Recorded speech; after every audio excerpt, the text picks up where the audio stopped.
Dans cette vidéo, je vais te montrer comment différencier un fichier MIDI d'un fichier WAV. Un fichier MIDI, c'est un fichier dans lequel tu as envoyé du signal sonore. Il se pilotera avec ton instrument virtuel.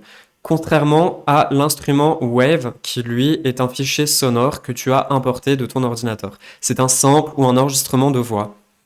Donc, on va commencer par créer un instrument logiciel ou un instrument audio, peu importe. Moi, je vais créer un instrument logiciel et on va aller dans les Apple Loops, sur ce petit bouton.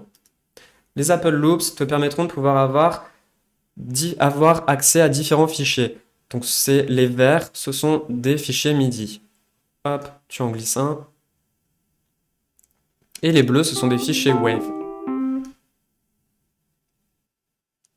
Hop, tu le refermes. Donc, le fichier MIDI, tu double-cliques dessus et là, tu as accès à sa partition. Tu peux donc modifier les notes pour le rendre faux ou tu peux le rendre juste aussi.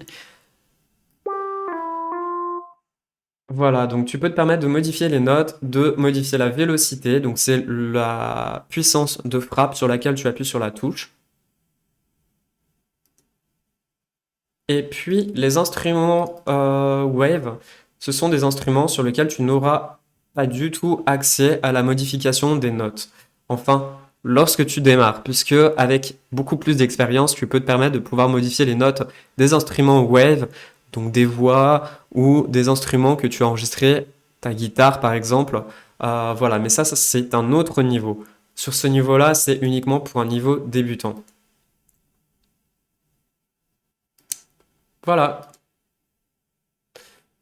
donc celle-ci, tu ne pourras pas la modifier, contrairement à celle-ci où tu pourras modifier les notes. Tous les fichiers qui sont en vert, tu sais que ce sont des fichiers MIDI, et les fichiers qui sont en bleu, ce sont des fichiers qui sont en WAV, ou en MP3, ou peu importe le type de fichier.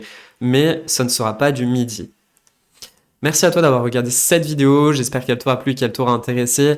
Je suis allé directement sur l'essentiel pour t'aider à produire de la musique. Si tu as des questions, n'hésite pas à me les mettre dans les commentaires. Je me ferai un plaisir de te répondre. N'oublie pas également à me mettre des petits pouces bleus, ça fait toujours plaisir d'en recevoir. Et puis de t'abonner sur cette chaîne, ça me fait plaisir également de recevoir des nouvelles personnes. Si tu as des musiques à me proposer, à me faire écouter, je te donne tous mes retours.